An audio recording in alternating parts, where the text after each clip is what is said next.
দেখুন পুরোটা পুরোটা খাল হয়ে গেছে একেবারে। হ্যাঁ, এই দিকটাতে এসে পানি। এটা কি বাড়ির পর্যায়ে আছে কিনা আপনি একটু দেখুন, কি চরম দুর্বিষহ। আসসালামু আলাইকুম। দাঁড়িয়ে আছি বাঁশখালীর ৬ নাম্বার ওয়ার্ডে।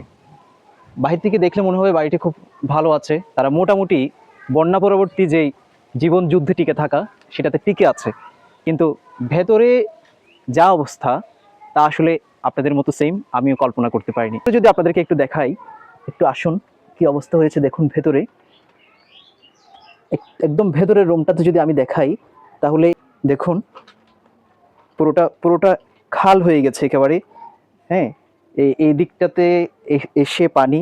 এটা কি বাড়ির পর্যায়ে আছে কিনা আপনি একটু দেখুন, কি চরম দুর্বিষহ দুঃসময় কাটাচ্ছেন এই পরিবারের মানুষগুলো। ছোট ছোট বাচ্চা আছে, তারা পড়াশোনা করছে।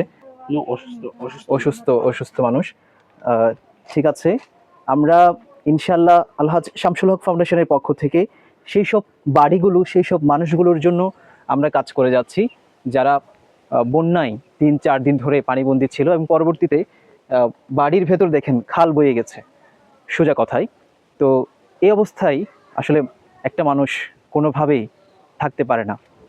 আমরা ইনশাল্লাহ আমাদের বন্যা পরবর্তী যেই বাসস্থানের যে ঘরের আমরা কথা দিয়েছিলাম ১০০ ঘর করব, সেই ১০০ ঘরের পরিকল্পনা, সেই প্রজেক্ট আমরা ইনশাল্লাহ ইতিমধ্যে শুরু করে দিয়েছি।